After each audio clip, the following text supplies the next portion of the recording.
Good morning. Pleased, as always, to bring in Joe DiGenova, legal analyst and former U.S. Attorney to the District of Columbia. Joe, good morning, sir. Good morning. Nice to have you back. George Papadopoulos sentenced Friday to 14 days in prison, also getting a $9,500 fine. Yes. 14 days, that's almost like, a chance to see what prison's like, and then you can leave. That's a golf trip to Florida. Yeah, what do you make of that short sentence for George Papadopoulos? Well, it's a sign that the court views it for what it was. He pleaded guilty to lying about a legal act. His meetings with Stephen Halper and others were completely legal, and they were actually pretextual meetings that were set up by the FBI by Peter Strzok.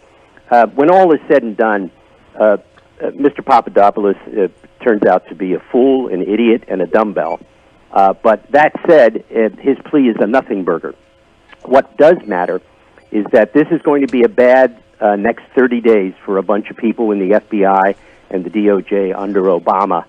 The Mueller probe is coming to an end with no indictments about collusion whatsoever. There will be one further indictment, another lying about false statements made to the FBI. But other than that, it's over. And Mueller has told very close associates that he was handed, quote, a piece of crap on collusion, end quote. And they knew it from day one. What's disgraceful is that because of that, he continued forcefully to try and find something else, and they ended up with nothing. Congratulations to Rod Rosenstein for creating a monstrous 18 months for the President of the United States. But we shall see what happens after the election. Joe, that's rather specific. So this Mueller investigation will be done within the next 30 days? No, not done within the next 30 days because they're still going to draft a report to accuse the president of interfering in the Flynn case. They're going to try and make an obstruction out of that, which, of course, is ludicrous. Interesting.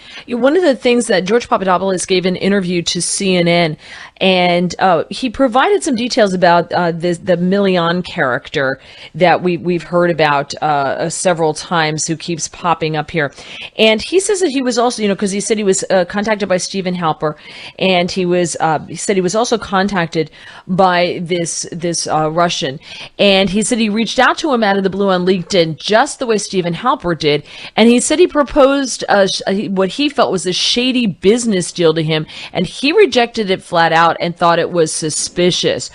Do we think now, or do we know if that was also an FBI effort to try to contact Papadopoulos? We do know that the FBI tried to use Oleg Deripaska to do the same things, and he, of course, told them that their suspicions that Trump was involved, including with the Russians, was ludicrous and ridiculous. So, of course, they ignored Deripaska. I don't know anything about this other thing, but I can tell you this. The Papadopoulos thing is ludicrous and always has been. What you end up with is the doors closing in on the people who committed the crimes. Comey, McCabe, Brennan, Strzok, Baker, by the way, the former general counsel of the FBI, is now a cooperating witness in a case against James Comey. Well, as you speak of James Comey, Andrew McCarthy has a piece out outlining how it really wasn't James Comey's decision to exonerate Hillary Clinton. This was done far earlier than we realized by President Obama, and he bases it on President Obama publicly stating in April of 2016 that Hillary Clinton had shown carelessness, and insisting that she had not intended to endanger national security. The first time we heard that. And then we know in May that Comey was drafting his findings in an investigation that hadn't happened yet. And then in July, he uses the exact same words that President Obama used in April. He lays out that this was not engineered by Comey. He was merely the front man. Obama did this. That's fine, but I do not accept any innocence on the part of Comey. Listen, he stood up to Loretta Lynch. Why didn't he stand up to the president? Why didn't he resign if he's such a brave soul? Now, listen, this all goes back to Obama. Remember the Susan Rice memo to the file, the email on Inauguration Day, yes, where she goes back and she writes about a January 5th meeting in the Oval Office with the President, Biden, herself, Sally Yates, and James Comey? Well, guess what?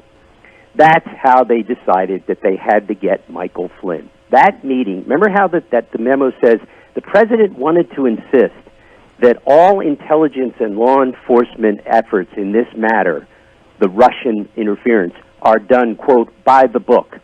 That was a meeting to discuss how Sally Yates was going to go get Michael Flynn. And the President of the United States at the time, Barack Obama, was directly involved in those discussions. Now, the statements that Obama made publicly about how what Hillary Clinton did with her private server did not violate the law, that's called command influence. And if that's not a crime, then the President of the United States talking to James Comey, someone he could fire, about not going forward with the Flynn case is not a crime. This is so outrageous that the President of the United States is being treated to a double standard. Comey is a criminal. He deserves to go to prison. Barack Obama had a discussion in the Oval Office with Sally Yates, Joe Biden, Susan Rice, and James Comey about how to do in Michael Flynn. And let's see what's going to happen with that. Let's see who subpoenas Susan Rice to talk about her email and what she meant by this bizarre email on Inauguration Day. It's like a bad movie. Well, we're not far from finding out some new details about what happened during the Obama administration, because the president seems to be heading very rapidly towards declassification, at least of both Carter Page and Bruce Orr documents, some Correct. of those reports as soon as this week. What do we know about this, Joe? It's going to happen. The documents were on two sets of lists given to the president with a number of items to be declassified, and Emmett Flood, who is the deputy to McGahn, who was presumed to be McGahn's successor, but now that's up in the air, has been reviewing the documents to determine what should be declassified to protect sources and methods. Well, of course, the sources and methods thing is just an absolute joke. That's just to protect the criminals in the FBI and the DOJ under Obama who violated FISA and everything else. The documents are going to be declassified. It'll probably happen within the next 2 weeks. This is really quite amazing. You are going to see, as a result of the declassification, how people in the FBI and the Obama Justice Department, Sally Yates, John Carlin, Loretta Lynch, just the most unbelievably unprofessional and criminal behavior by senior FBI officials. And thank God the department has some stable people who are considering the indictments of Comey. Again, Baker is now cooperating, the former general counsel of the FBI.